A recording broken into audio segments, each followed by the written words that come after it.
Okay, so starting with number 1 on our worksheet there, we have 18 inches going into centimeters. So I'm going to put the 18 inches over 1. In my conversion factor, where do centimeters go? Inches will go on bottom, centimeters on top. The relationship is 1 inch is 2.54 centimeters. Let me write that so it's legible. So the inches cancel out. Now here, everything's ones on bottom, so we don't have to worry about it. But we do have the 18 times 2.54, which will give us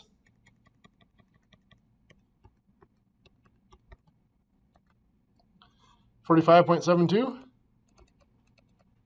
centimeters. Any questions on that? Okay.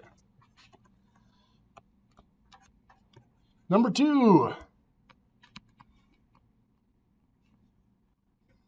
You guys will probably not deal with acres a whole lot unless you get into more of the whole job site setup portion or exterior yard setup.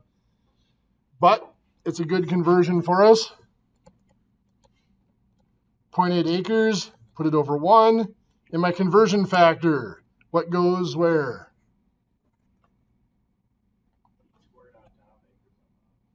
So acres on bottom. 1 acre is how many square feet? 43,560. Perfect. So again, the acres cancel out. It's all ones on bottom, so we don't have to worry about it.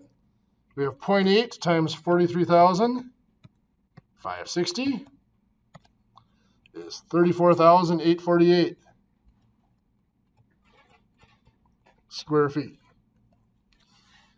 More common for you guys, that calculation would go the other direction where you're measuring out square feet of a yard and you would have to convert it into acres for permits and stuff like that.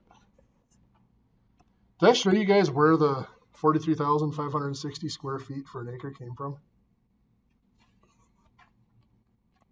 I'll take that as a no. 1 chain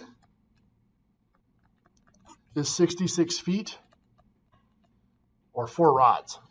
We talked about the rod briefly. 1 square chain, 66 feet by 66 feet, is 4,356 square feet. An acre is defined to be 10 square chains. So that's where that comes from. Useless trivia for the day.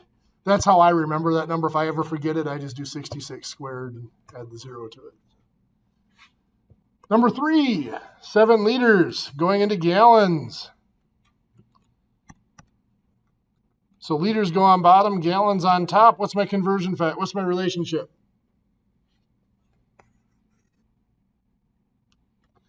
One gallon's how many liters? 3.785. So my liters cancel out. Here I do have to worry about the bottom because there's a number there, not just a 1. 7 times 1 gallon is 7 gallons. 1 times 3.785 is 3.785. So we do the 7 divided by 3.785. We get 1.85 gallons. If you rounded it 1.849 or whatever, that's fine. I didn't really specify rounding on these. 4. 12 kilometers going into miles. Kilometers on bottom, miles on top. Our relationship, 1 kilometer is 0.62. Kilometers cancel. Again, we just have ones on bottom. 12 times 0.62. Come on.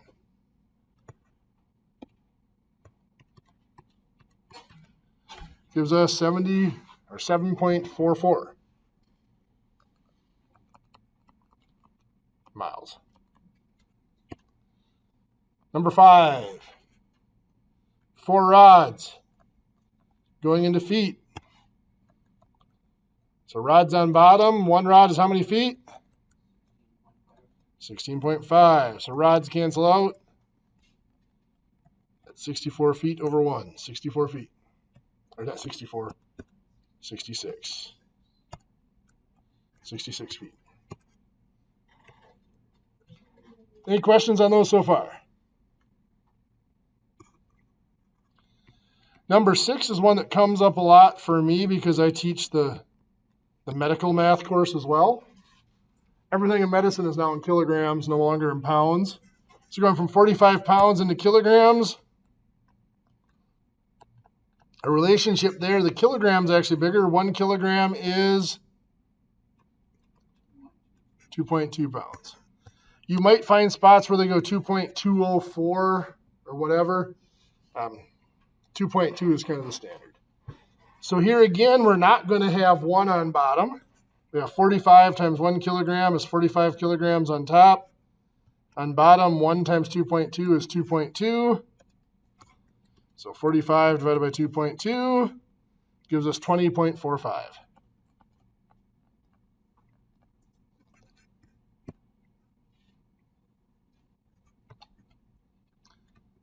Some of these I'm just going to give you the answers for. Number 7, 12 kilograms is what, 26.4 pounds? Number 8, 20 gallons is 75.7 liters. And number 9, 2.5 miles. Oops, come on.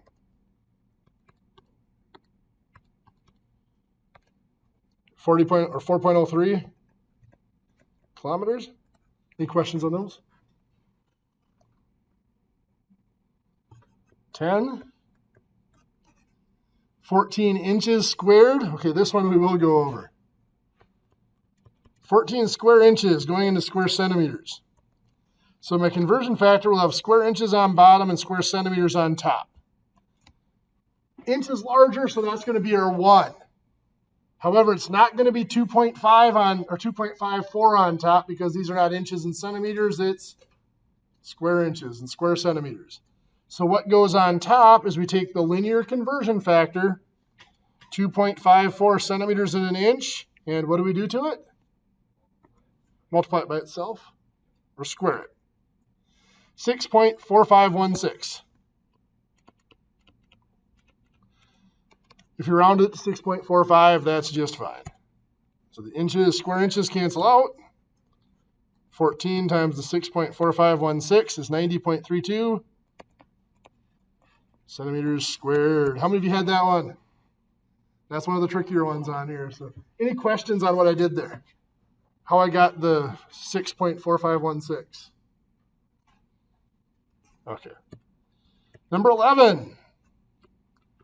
8 meters squared going into feet squared. So meters squared and feet squared. The meter is the larger unit here. 1 meter is how many feet? 3.28. So since it's squared, we do 3.28 times 3.28, or just squared, is 10.7584 square feet. Square meters cancel out. We just have 1 on bottom again. 8 times the 10.7584 gives us 86.07 square feet.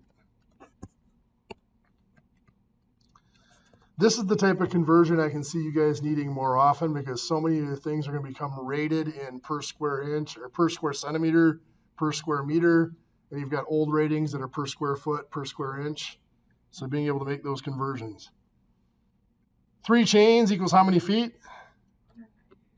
198 is correct. 13 centimeters cubed. So 72 centimeters cubed. Centimeters cubed is going to go on bottom. Inches cubed on top. The inch is larger. How do I get the number for the bottom here?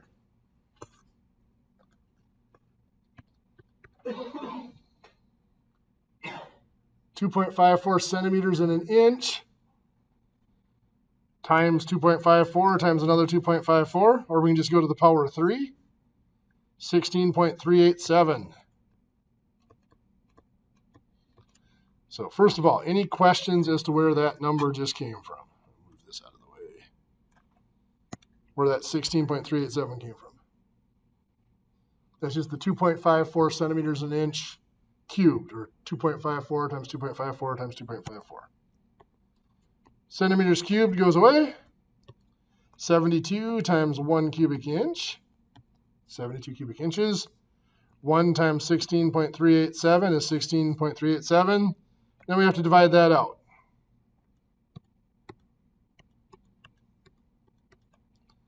Giving us 4.39 cubic inches. So 72 cubic centimeters sounds like a lot until you convert it. It's less than 4.5 cubic inches. This one's going to work the other way. 63 cubic feet going into cubic meters. So again, cubic meters are the big unit. 3.28 cubic feet, or 3.28 linear feet in a linear meter to the third power, or 3.28 times 3.28 times 3.28 is 35.2876. So feet cancel out. 63 times 1's cubic meter is 63 cubic meters. And then bottom, 1 times 35.2876 is 35.2876. We divide that out to get 1.95 cubic meters. So 63 cubic feet is a pretty substantial size. It's about 4 feet by 4 feet by 4 feet. Gives you an idea of just how big a cubic meter really is. And finally, 15. This one's back to a more standard conversion. 40 gallons going into cubic feet. 1 cubic foot is how many gallons? Okay, so it says 75 on the sheet. That is a misprint. Should be 7.5. So that'll significantly change your answer. So this will be 40 cubic feet over 7.5 gives us what, 5.333. You probably had 0.5333 before. So before the quiz, make sure you make that change on the top of your worksheet that says 1 cubic foot is 7.5 gallons. When I hand out the quiz, remind me to double check to make sure that the conversions I put on there are correct. So moving down then, 16 and 17 are just kind of demonstrating the links between units. And we want how many gallons of coolant can be stored in a rectangular tank that is 60 inches long, 40 inches wide, and 28 inches high. Well, the volume is just going to be 60 inches times 40 inches times 28 inches, giving us 67,200 cubic inches. And we're asked to convert that into gallons.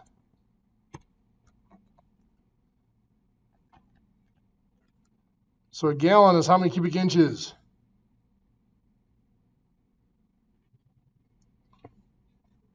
$231, yes. I don't think I gave you that one on the sheet, did I? I did not.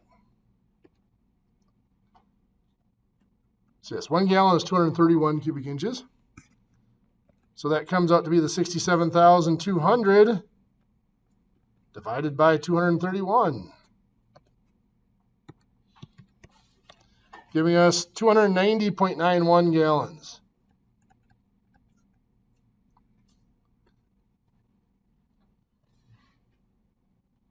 questions on that one? So number 17 demonstrates just how much more user-friendly the metric system is. So we have a rectangular tank. Are you guys finding that your program pushes the metric system more than standard, or is it still kind of an even mix between the two? Even mix. So I found, it's like 10 or 11 years ago now, IBM was one of the first to do it. Many of these manufacturing companies that work internationally have gone to even what's done in the US is done in metric units. IBM figured the first year they did it, it saved them almost $8 million. Because before you had to do your design drawing and then you had to convert the units, so you had it in both customary and metric. And then you had that conversion wasn't always perfect, so you'd send a part overseas to be produced and it'd come back, and the round off error in the measurement conversion, the chances of it not fitting perfectly were much higher. They had a lot higher waste. Doing everything in the metric system saved them a ton of money, obviously. And since they did it, a lot of other companies are doing it. So I think we are going to see, in manufacturing at least, a much more rapid push to get to the metric system in this country. Just financially, it makes more sense. So anyway, it's also way easier once you get used to it. So our tank here is 180 centimeters by 80 centimeters by 65 centimeters. And we asked how many kilograms of water. Well, first we're going to find the volume. So it's 180 centimeters by 80 centimeters by 65 centimeters.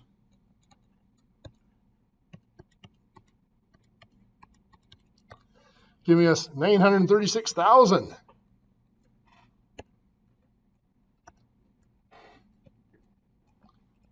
Cubic centimeters. Now to find kilograms, in the metric system, 1 cubic centimeter is equivalent to 1 milliliter. So we'll make that conversion first. Well, 936,000 cubic centimeters, if it's 1 to 1, that's just 936,000 milliliters. Also in the metric system, 1 gram is defined to be the mass of 1 milliliter of water. So 936,000 milliliters of water is 936,000 grams. Now it asks for kilograms. We could either use that 1 kilogram is 1,000 grams and do the conversion factor, or if we use the chart,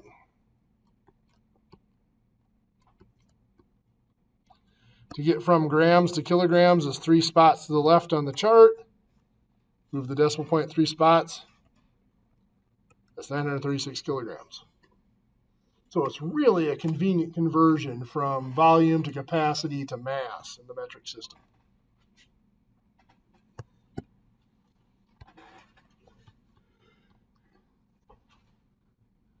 Number 18, converting temperatures from Celsius or from Fahrenheit to Celsius. 58 degrees Fahrenheit, the Celsius temperature is the Fahrenheit degrees, 58, minus the 32 degree difference, and then times 5/9. 58 minus 32 is 26. 5/9 times 26. Now, if you don't have a fraction capability on your calculator, you can just do 5 divided by 9 times 26. You get 14.44 degrees Celsius.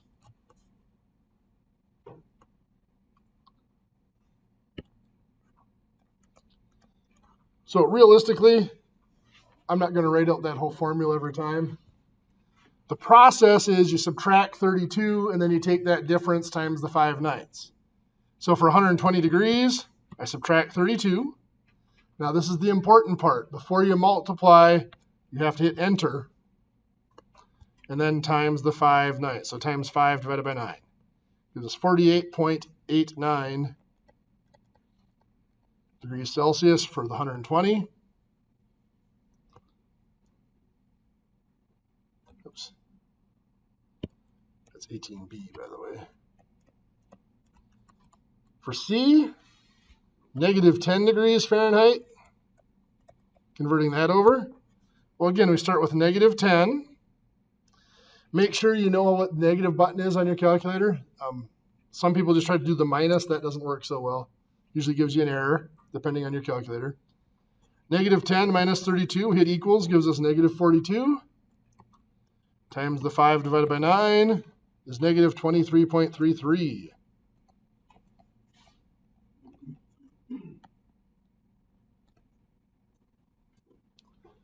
And 18D, 95 degrees Celsius. 95 minus the 32, hit equals, times 5/9, 35 degrees Celsius. So 95 Fahrenheit is 35 Celsius. Any questions on that set there? I know I went through that really quick. Anybody want me to slow down and go through another one of them slower? So number 19, going the other direction, your Fahrenheit temperature is found by doing 9/5 times your Celsius temperature and then adding 32 to it. So for 12 degrees, you do the 9/5 times 12. So again, that's just 9 divided by 5 times 12 is 21.6. Add the 32 to it. Gives us 53.6 degrees Fahrenheit. So 12 Celsius is 53.6 Fahrenheit.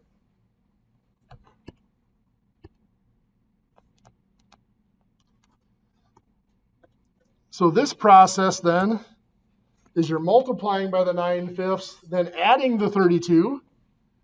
So we do 9 divided by 5 times, for B it's 40 degrees, times 40. Order of operations will automatically do the multiplication first, so we don't have to hit equals in here. We get 104 degrees Fahrenheit. 19C, negative 40 degrees Celsius. So we do 9 divided by 5 times negative 40 plus 32. That is the one temperature that is the same in both scales, negative 40 degrees Fahrenheit. And finally, 230 degrees Celsius. 9 divided by 5 times 230 plus 32 is 446 degrees Fahrenheit. Any questions there? So I know I've been going fast. Anybody need me to pause for a second, let you catch up on anything? Okay. So then next we have our calipers, micrometers, and meters. Let me pull up the pictures of those.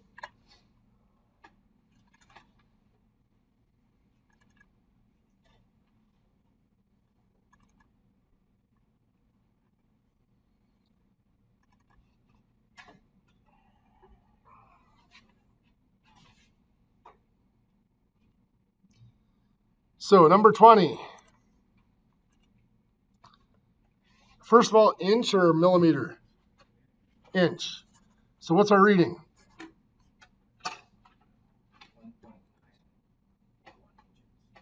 Careful. This is 1.741.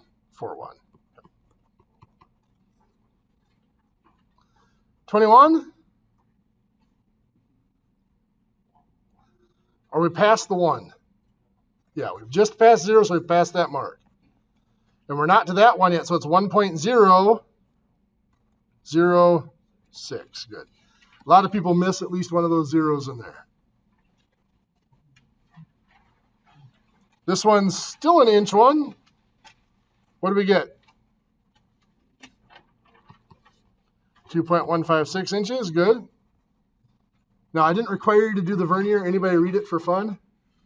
What'd you get? So you've got to read it at the 0 of the vernier scale. So that's 1.425.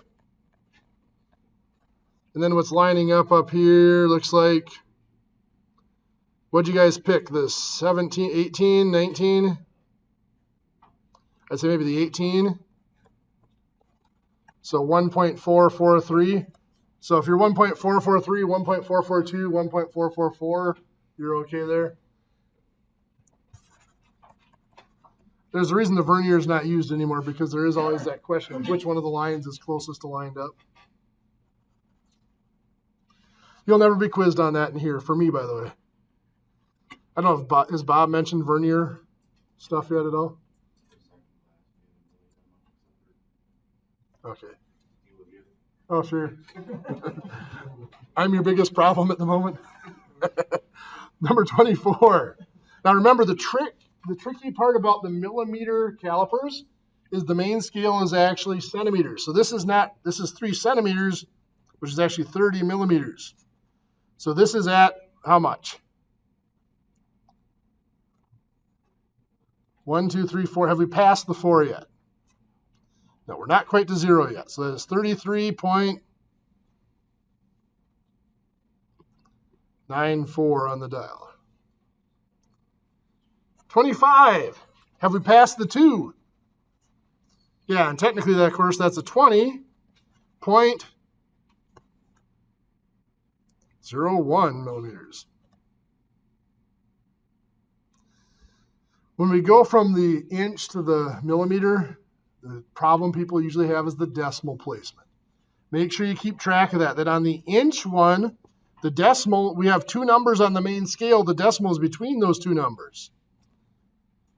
In the millimeter one, there's 2 numbers on the main scale. The decimal comes after those 2 numbers. That's the part that people struggle with. So make sure you're keeping that straight. 26. What's this one reading?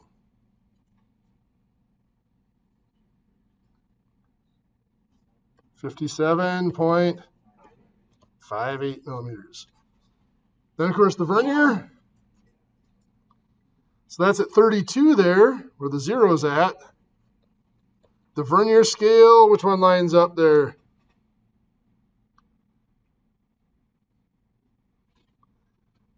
Looks like this one lines up. Looks like the 50. Remember, that goes up by 2, so that's 54. So 32.54 millimeters.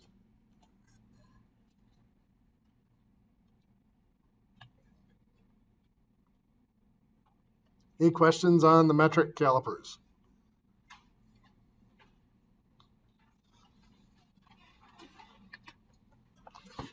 So on the surface gauges here, what's the first thing we have to read? Positive or negative. So this first one is positive. Second thing is little dial. So we've gone to full 1, so that's 1.74 millimeters.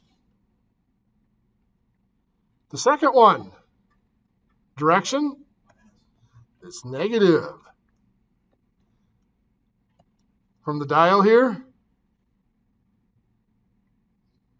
it's gone a full turn, but this is 0.159. You got it. That one's in inches. So again, the thing to be careful of is millimeters. The little dial is 1 full millimeter. Inches, it's tenths of an inch on the little dial. The multiple meters here, we just have to make sure we know what setting we're on. This is on the 24 setting, so we're using the big numbers. What's that one indicating? 23.4 volts. How about this next one's in ohms? What's the number off the 24? And of course, that's 100, so 2,400 ohms.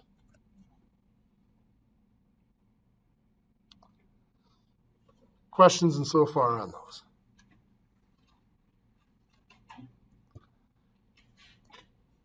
So next, tolerances. Looking for a range. Now I left the units off here. You can throw in inches, millimeters, centimeters, whatever units you want. And for the sake of time setting up the worksheet, I didn't put any in. For 32, plus or minus the 0.018, that means this could be 3.892 to 3.928. All I did is from the main number, the desired value, I subtracted the allowance of 18 thousandths. That gave me the bottom number. Then I added the allowance of 18 thousandths to get the top number.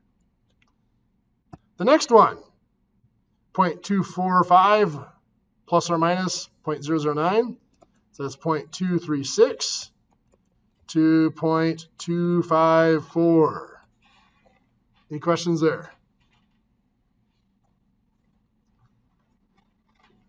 So number 34, we got to do a little extra work because our allowance is given as a relative allowance, as a percent. I'll put the 0.75 over 100. We need to figure out how much that is out of the 3.200. We'll cross multiply and divide. Oops, that's not what I wanted.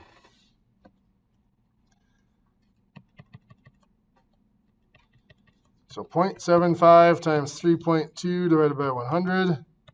We get 24 thousandths, so 0.024. So this plus or minus 0.75% is plus or minus 0.024. So that could be anywhere from 3.176 to 3.224. Any questions there? So then unilateral allowances here. This one can't be any smaller, so it's 2.673. 2, it can be 22 thousandths larger, so 2.695 would be the largest.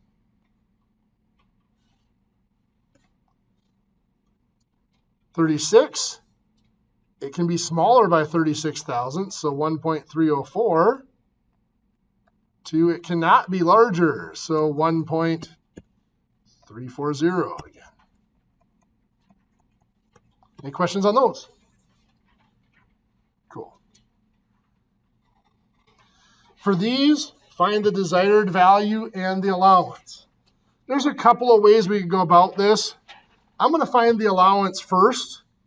To find the allowance, we subtract the numbers and divide that difference by 2. So there I have 2.697 minus the 2.673. Gives me a range of 0.024. Just like with the temperature conversions, you have to hit equals before you divide. I divide by 2 to give me allowance of plus or minus 12 thousandths, 0.012. What that means is I just add that to the lower number. This is 2.685 is my desired value.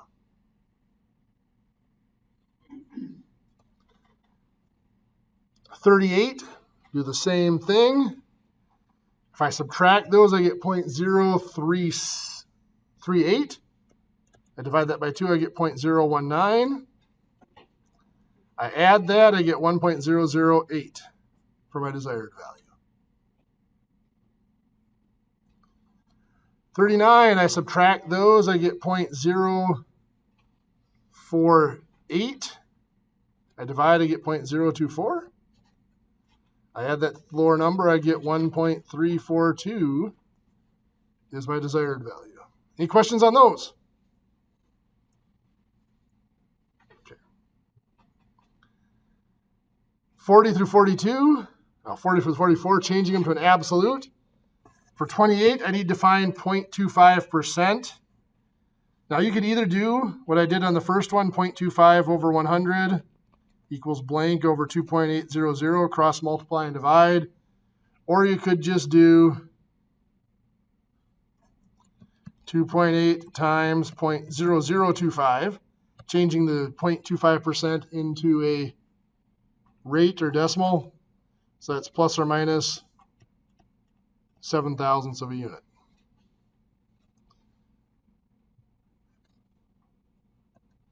Same for this one, 1.84 times 0.005 gives us 0.0042 plus or minus.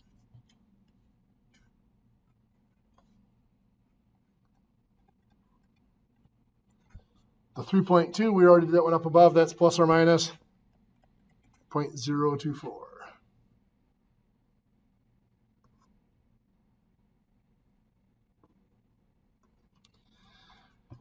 43 and 44 are unilateral. So for 43, we'll do the 3.6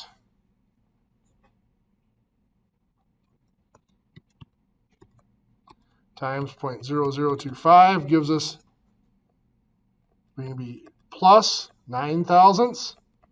The 0% for the minus means we're minus 0 thousandths.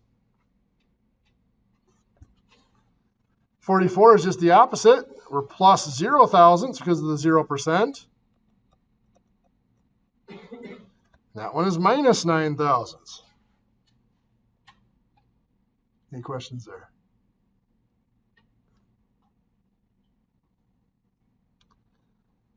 Changing these to relative tolerances then. Again, I could do the blank over 100.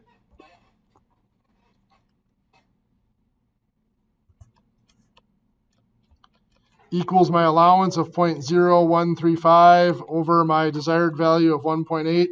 I could cross multiply and divide.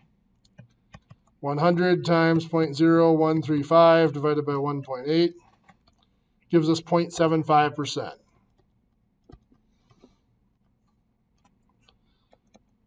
$46 is going to be 0.25%.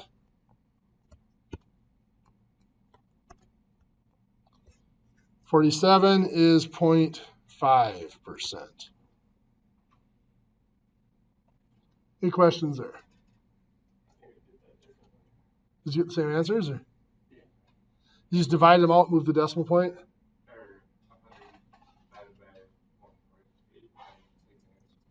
That works. Yep.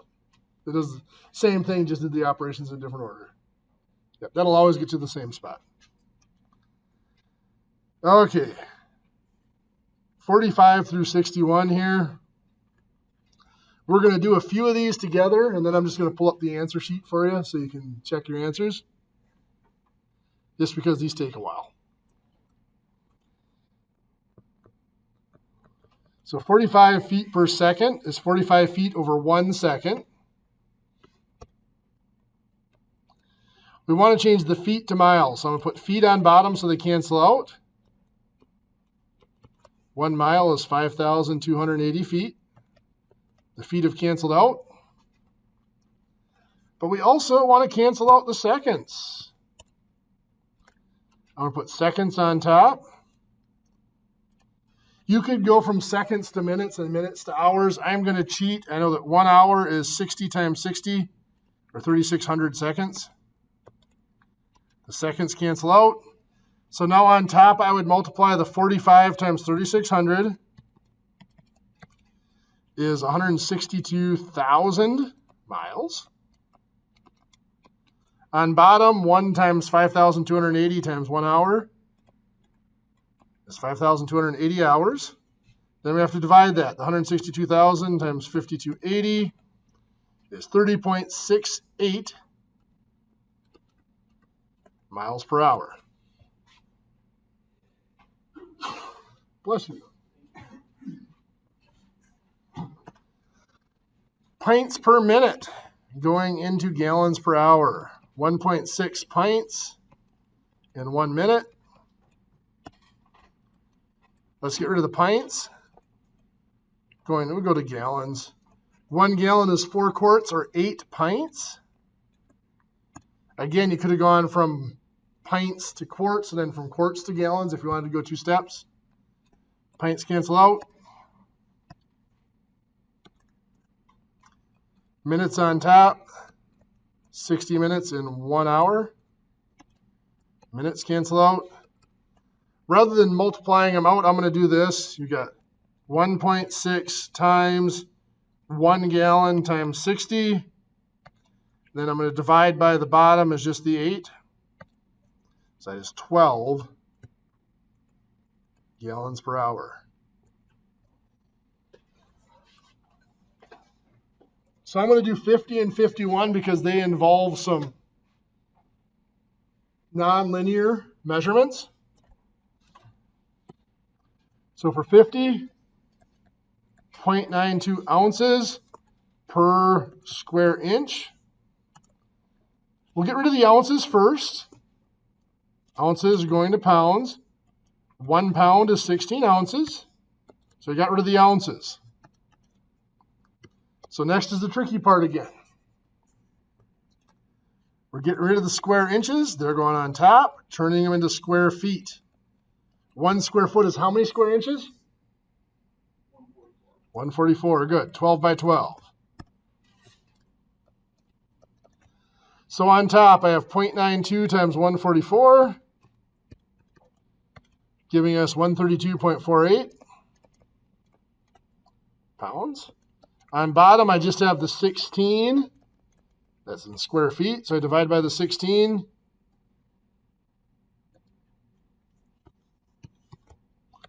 Gives me 8.28 pounds per square foot.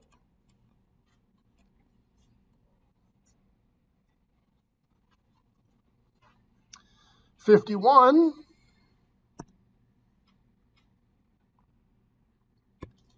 We have 56 pounds per cubic foot, so per 1 cubic foot. And we're going the other direction. We're going to ounces per cubic inch. So I'm going to get rid of the pounds, putting pounds on bottom. 1 pound is 16 ounces. So the pounds have canceled out. Cubic feet has to go on top. 1 cubic foot is how many cubic inches?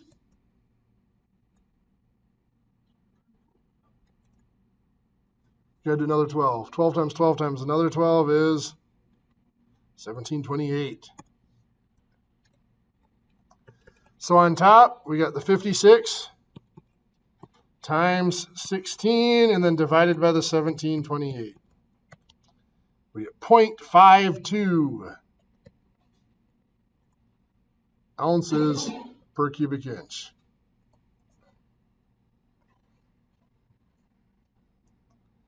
Any questions there so far?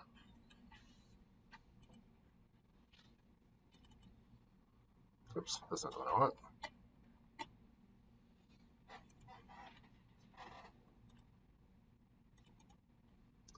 So I'm just going to give you the solutions to a couple more of these.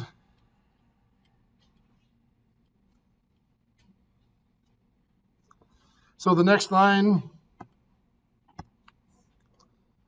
52, 12 cubic feet per minute is 5,400 gallons per hour.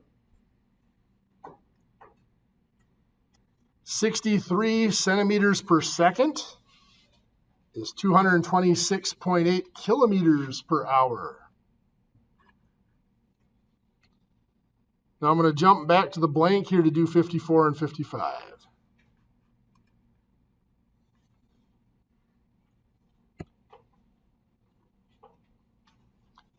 We start out at 518 kilograms per meter cubed, so it's kilograms per 1 meter cubed.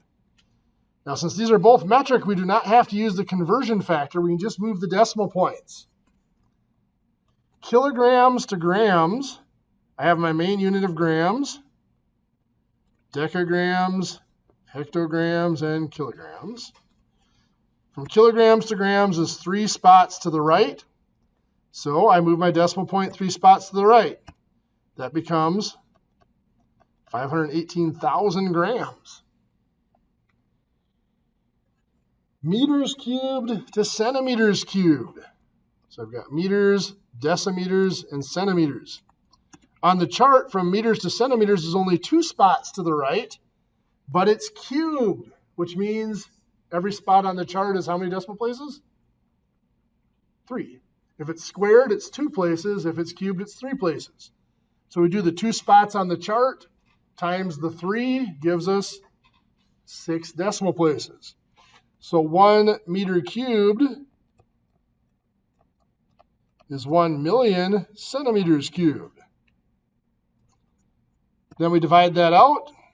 518,000 divided by a million, that is 0.518 grams per centimeter cubed.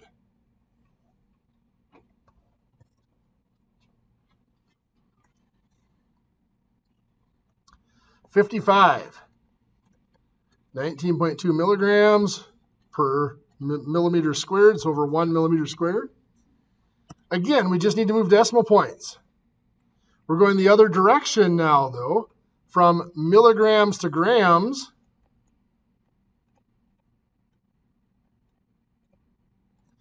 From milligrams to grams is 3 spots to the left. So our decimal point goes 3 spots to the left. That gives us 0.0192 grams. Millimeters squared going to centimeters squared, from millimeters to centimeters, is 1 spot to the left on the chart. Because it's squared, though, the decimal goes 2. So 1, we move it 1, 2, so it's 0.01 centimeters squared. And then we do have to divide that back out. 0.0192 divided by 0.01 is 1.92 grams per centimeter squared. So with the metric system, we do still have to be careful whether it's centimeters and meters or centimeters squared and meters squared or centimeters cubed and whatever. But it's just a matter of taking whatever the number of movements on the chart is and multiplying by that power to move the decimal point. So then on the answer key, I'm just going to roll this up so you can check. That is the last 6. There you go. You can check your last 6 there if you want to. As I get the quiz ready, you guys can ask any questions you need.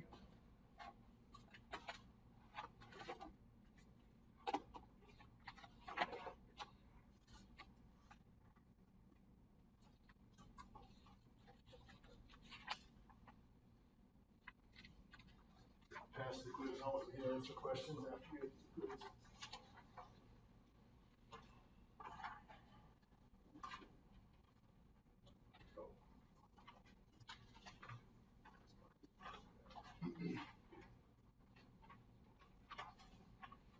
This worksheet was way longer than the one that you guys wasn't it? I feel like it took like 15 minutes longer than normal to go through it. Any questions on those last 6 on the worksheet? Okay, so you have the quiz. When you're done with the quiz, go ahead and take a break. I'm looking to start lecturing again, hopefully at around 10:40.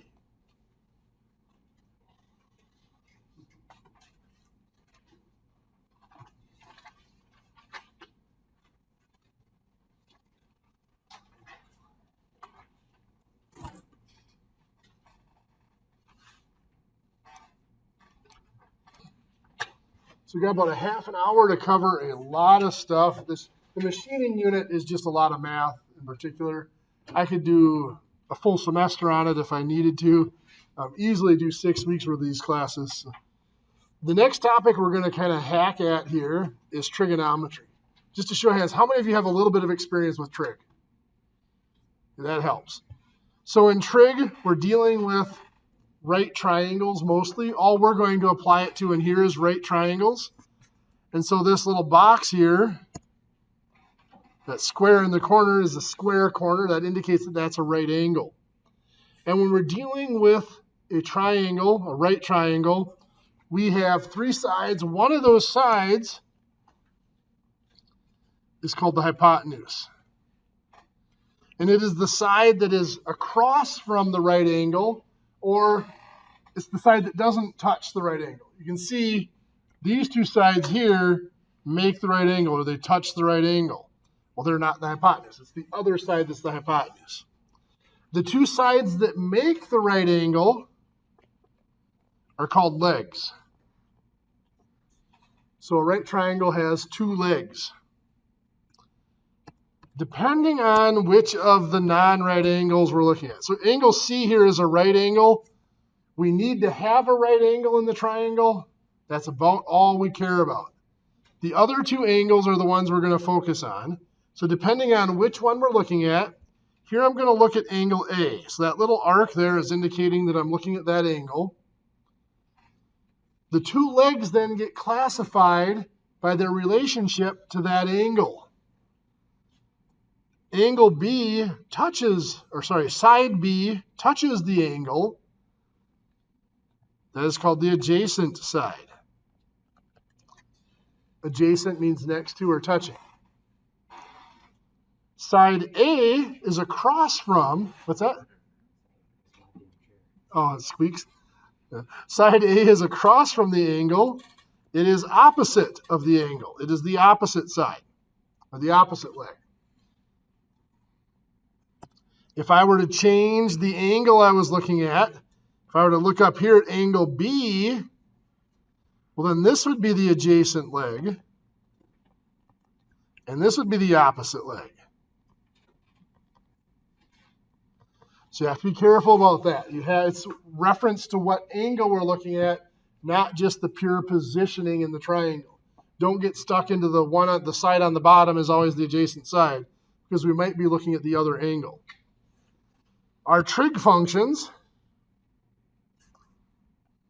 the symbol I'm going to use for a generic angle is that symbol there. It's the Greek letter theta. It's just like an O with a line through it.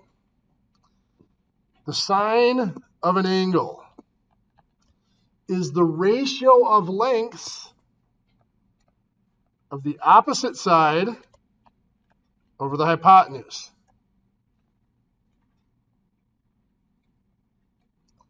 So here's my triangle. If this is the angle I'm looking at, the opposite side would be over here. Let's say that's 8 inches. And my hypotenuse, let's call this 20 inches. I'll label that angle A. The sine of angle A is that ratio of 8 inches over 20 inches. Now the inches are going to divide out when I divide that out. 8 divided by 20 is 0.4. So the sine of angle A is 0.4.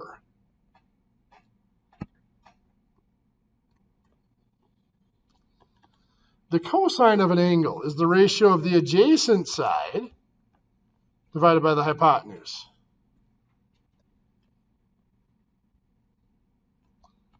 So here's our right angle again. If I'm looking at this angle A again, the adjacent side would be down here. So let's say that is 20 inches. Let's say the hypotenuse is 25 inches. So the cosine of angle A in this case, the length of the adjacent side, 20 inches, divided by the length of the hypotenuse, 25 inches. Once again, the inches cancel out. That's 0.8 is the cosine of angle A. Note that angle A is different in each of these triangles, by the way. Cosine isn't needed as near as much as sine. The one that we do have to have, though, is tangent. The tangent of an angle is the ratio of the opposite side divided by the length of the adjacent side.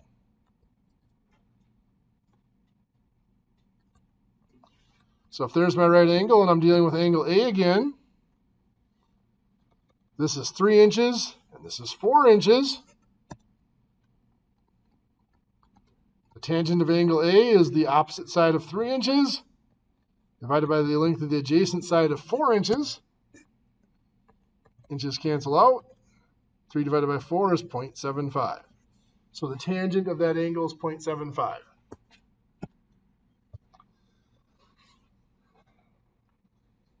All of you have scientific calculators? Okay. If you don't on your cell phone, you can tip it sideways, and your cell phone calculator does have a scientific calculator function on it. So you can't do, well, I mean, you could get the old trig tables and look up the functions. But yeah, we're not going to do that. You really can't do any trig calculations without a scientific calculator function. So if I had a triangle like this and I want to find the length of a missing side,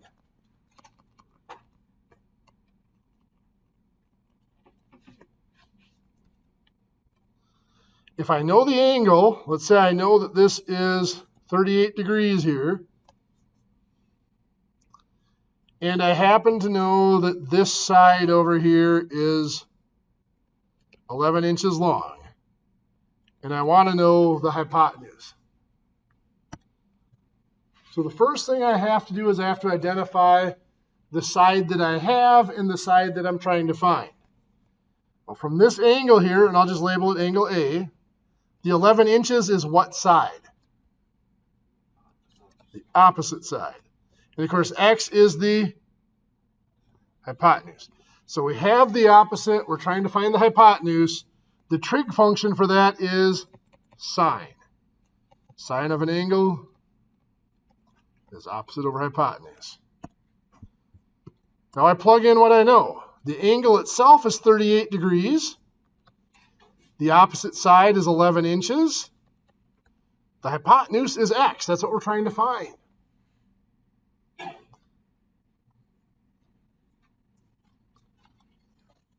Now, the example I picked here to start off with is actually one of the more difficult examples to find the missing side, because the missing side is on the bottom of the ratio here, X. So to solve this, the easiest way I've found to do it is to just turn it into a proportion. And now you're cross multiplying and dividing. It's 1 times 11, which of course is just 11. Then dividing by the sine of 38 degrees. So on your calculator, depending on what type of calculator you have, some of you will press sine and then 38. You may have to close the parentheses and hit enter to get the 0.6157 as the sine of 38 degrees. Some of you have to do it the other way. You enter 38 first and then hit sine. If you get a number different than 0.6157, you might have to check your modes. Notice in modes, mine has radian and degree. You need to be in degrees for this to work. On your cell phone calculators, many of your cell phone calculators do work backwards. You have to put in the 38 first and then hit the sine button to make it work. So this would be 11 divided by that sine. I'm just going to type in the 0.6157 to get 17.866 about inches. Now you might be slightly different. I rounded my sine off and typed it back in. If you just did 11 divided by sine of 38, you would have got a more exact answer that might be slightly different at a couple decimal places into that.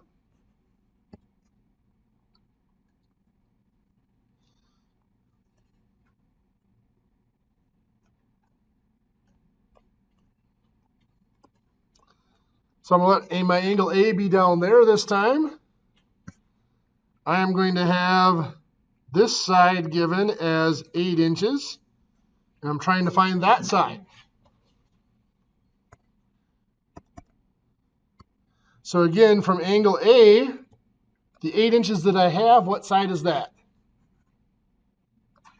The adjacent side. And the X that I'm looking for is the opposite. What trig function is those two sides? Tangent. Tangent of an angle is opposite over adjacent. So we fill in what we have. We have that the angle, I should have wrote it in there. Let's call that angle 71 degrees.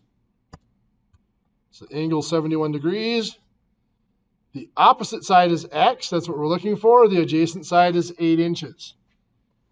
You can write in the inches if you want to. You don't have to. You just have to remember whatever unit is on that side, the X is going to be the same unit. Here, I could do the same thing. I could put this over 1 and cross multiply and divide. 8 times the tangent of 71. Dividing by 1, of course, isn't going to do anything. So I get 23.23 for X.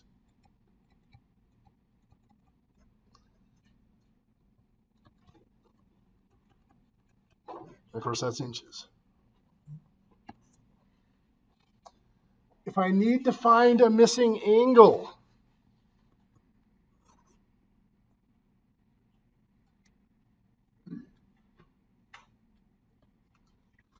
of course, I need to know at least two sides. Let's say that's the angle I'm looking for. And I know that this side up here is 21 inches. This side down here is 25 inches. Of course, now we are given two sides. It's the angle we're looking for. We're still going to start with the angle. The 21 is what side compared to that angle? Adjacent side. The 25 is the hypotenuse. Hypotenuse and adjacent make up cosine. Cosine of an angle is the adjacent length of the adjacent side over the hypotenuse.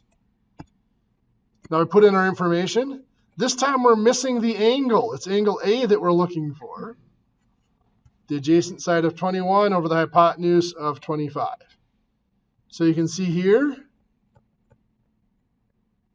we're looking for an angle. And when we're looking for a missing angle, the procedure changes. We have to do an inverse trig function.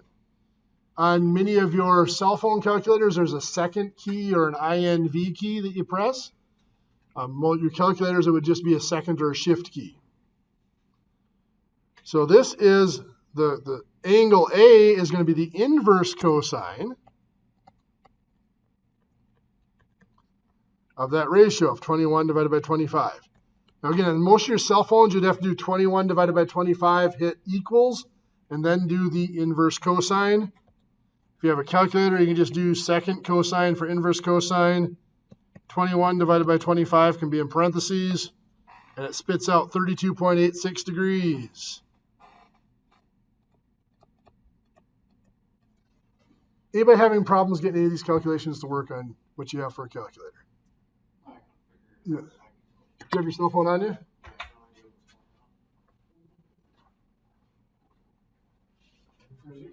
Normal cell phone. Okay, so for the one above, we're looking for a missing side. Let me scroll down for a second.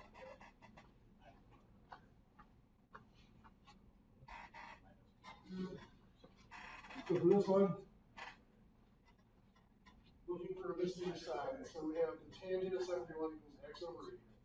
So you're just going to do 71. That's the tangent. That's the tangent. So here's the back. You do tangent 71, close your parentheses. And then times 8. Equals. So there it is. So you've got a millimeter sheet. Iron degree. So we'll figure that out. So tangent 71.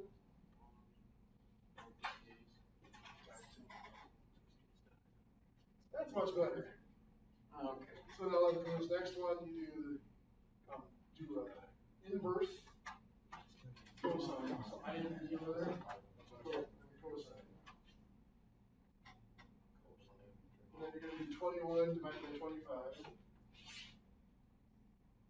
Oops. Go back. Good. Divided by 6. That's figured out. Great. Inverse. Cosine's already inverse. 21 divided by 25. So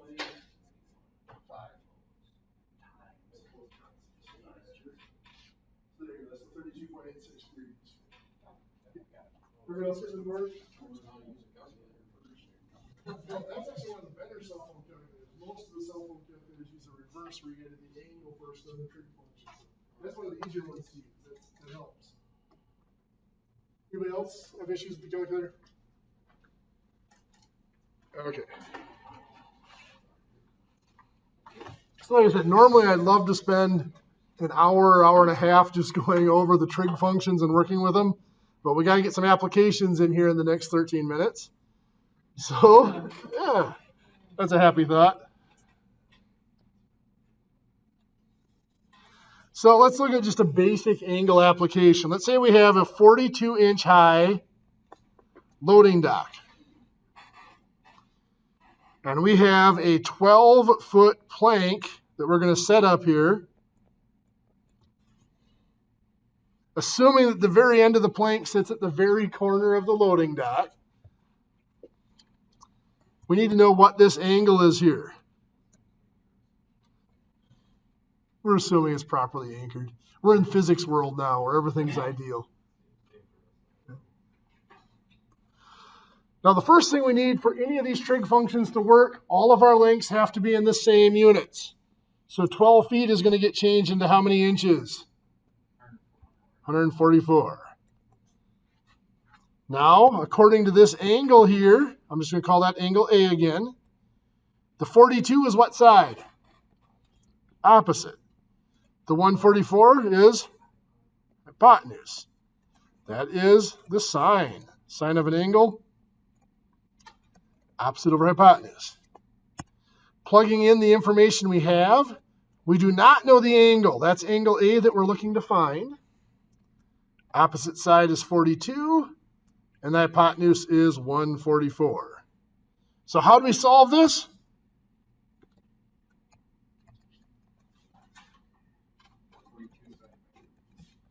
(42 divided by 44), and then the inverse sine of that. So second sine, 42 divided by 144, or inverse sine, I get 16.96 degrees. Everybody get that to come out? Not yet? 9.5, 9.57, something like that. 9.57. Yep. Still having problems getting her to enter right? So on your calculator, you look at that inverse t. When it comes up with sine of the little -1, it's the inverse mode. So that's what we need here. If it doesn't have the -1, then you got to press the inverse key. If we're going the other way, you press the inverse key to get you back to the regular sine and regular cosine. No problem. So if we're looking for the angle, it's the inverse. Yep, if you're looking for the angle, it's right. You got it. If we're looking for the angle, it's always the inverse function. If we have the angle and we're looking for a side, it's always the other. On that one, you've got. Oops. It might be. So this double arrow key here. Right now, when you see the -1 next to the cosine tangent, it's in inverse mode. Hit that double arrow key and the negative ones disappear. Then it's in regular mode. So one application where we might know an angle. So when you're machining, there's a lot of times where you need a specific angle. If you have to bore a hole through an object at a given angle, or if you need to mill off an edge of a piece at a given angle. To create that angle, one of the tools that is used is called a sine bar. And all a sine bar is, it's a very precision machined piece that has perfectly round ends, and then between it, parallel things. It's almost like an old circus dumbbell, but it's obviously wider.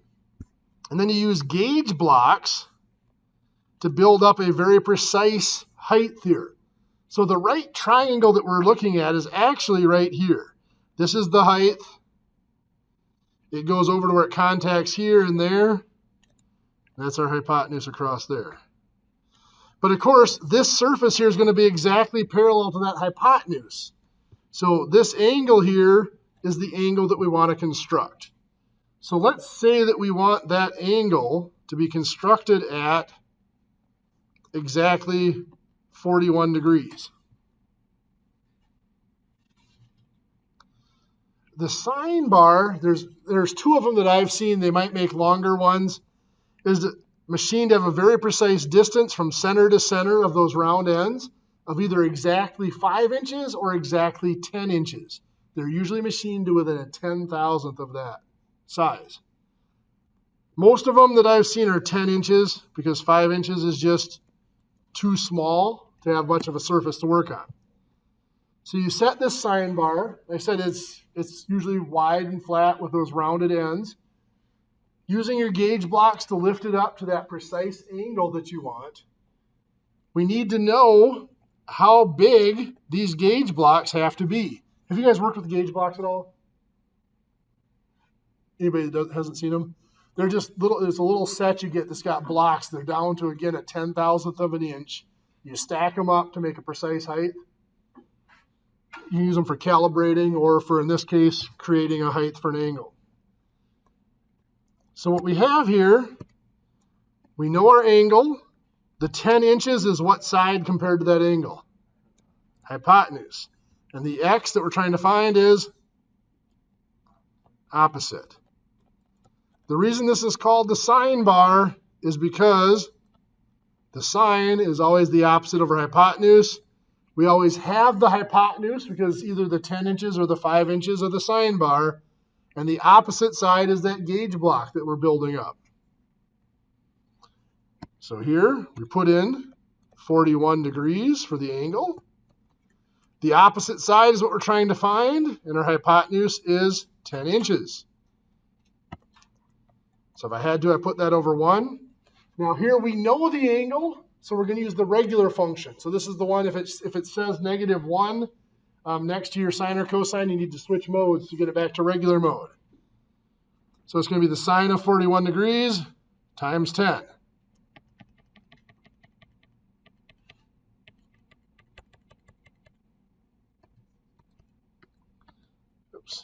Times 10. Of course, dividing by 1 doesn't do anything, so we get 6.5606. When we're dealing with gauge blocks, we do typically go to a 10,000th of an inch because we're capable of building to a 10,000th of an inch. Sure.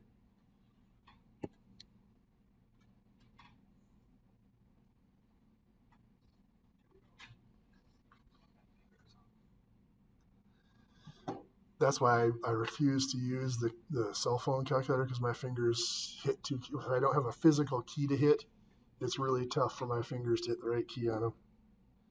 The on-screen calculator is bad enough.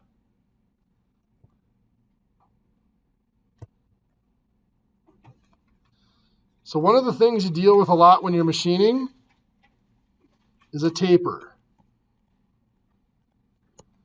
A taper can be done as a taper per inch or a taper per foot. A taper is a difference in diameter per unit of length. That symbol there, the triangle, you guys have seen that in other formulas, right? That just means change in or difference in. So if it's taper per inch, the length would be in inches. Taper per foot, the length would be in feet.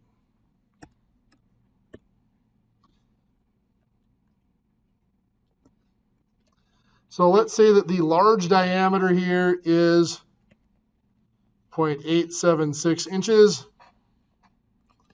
The small diameter here is 0.522 inches. And our length, we'll go 3.2 inches.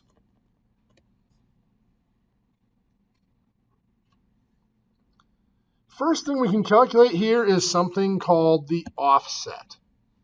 The offset is if you were to,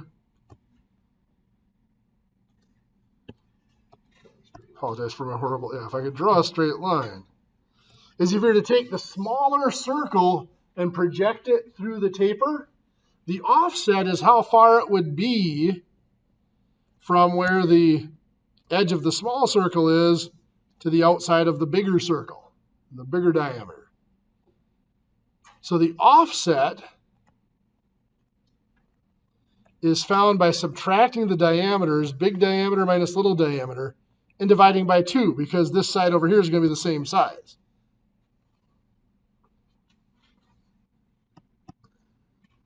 So the offset here is going to be 0.876 minus 0.522, first divided by 2. If you do that on the calculator, once you subtract, make sure you hit equals first before you divide by 2. So here we get an offset of 0.177 inches.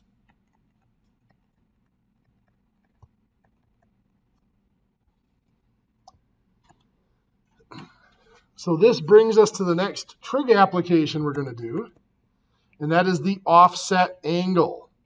So if I am looking at this triangle right here,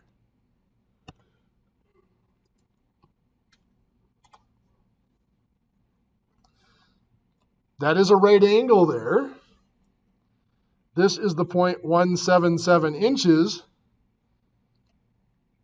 This is the length of the part, the 3.200 inches. This is my offset angle. If I call that angle A, the offset is the opposite side, and the length becomes the adjacent side, meaning we are working with tangent.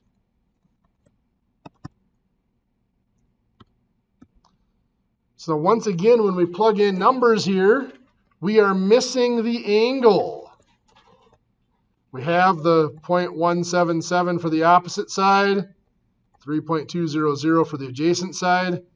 Since we're trying to find the angle, we need to use the regular function or the inverse function.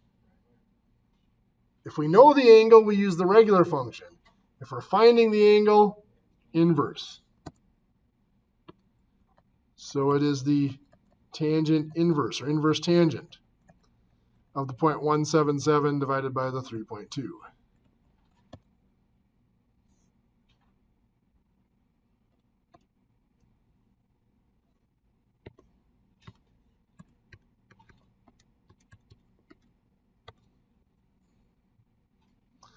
Giving me 3.17 degrees approximately is that angle.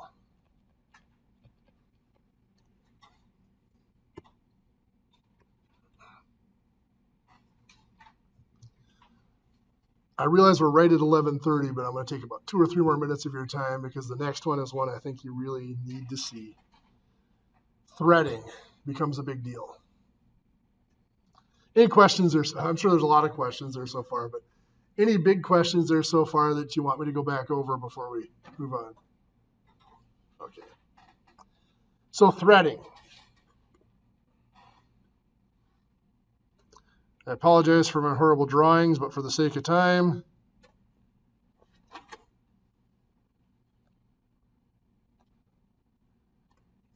so first of all, threading, 2 dimensions that are important is a diameter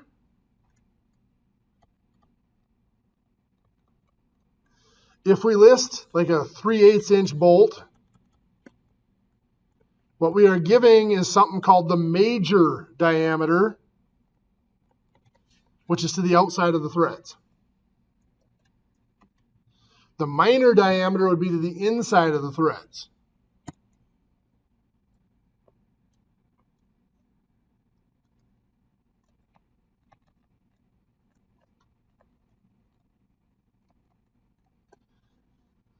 So if we convert 3/8 to a decimal of 0.375 inches, that's our major diameter.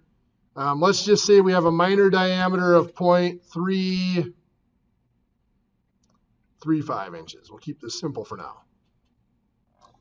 The other dimension we need for threads is the threads per inch.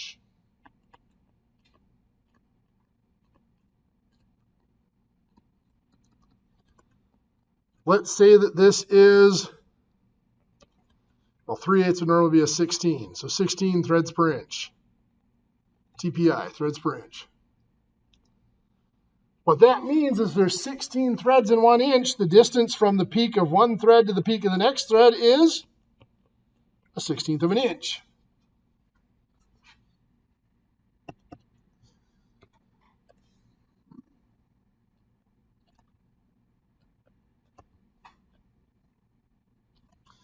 So if I have my thread sticking up there, the depth of threads is very similar to finding an offset in a taper. The thread is basically a taper. The depth of my threads is just half of this difference.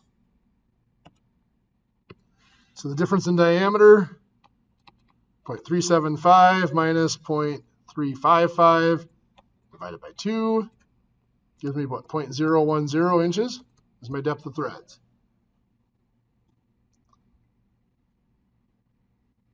That's a little shallow for a thread. should be 020. Yep, thank you. but you wrote 5.5 instead of 3.5. Thanks. That's what's missing. Thank you. 0.02 is still pretty shallow for a thread, by the way. Usually they're around 0.1, 0.2. Anyway, so that's our depth. If I look at this triangle right here,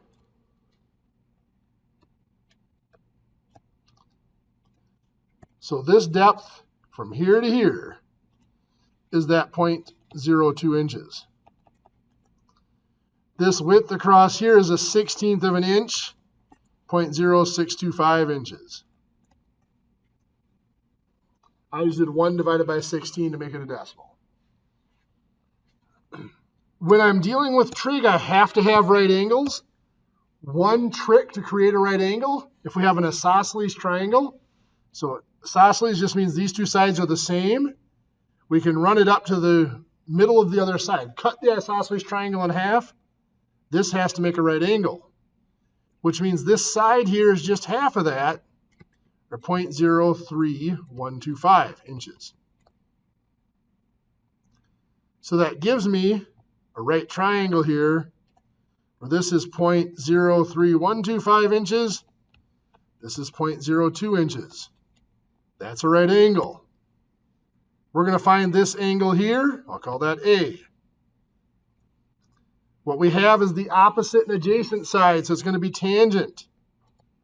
Tangent of A equals the opposite of 0.03125 over the adjacent of 0.02. We're going to use inverse since we're looking for an angle.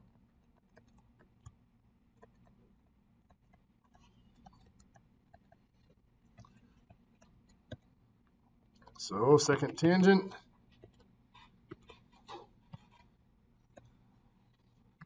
Oops, get back here. 0.03125 divided by 0.02. I get 57.38 degrees. Now that is not my thread angle. What I want, this is my thread angle all the way across, so what do I have to do to that? Multiply it by 2.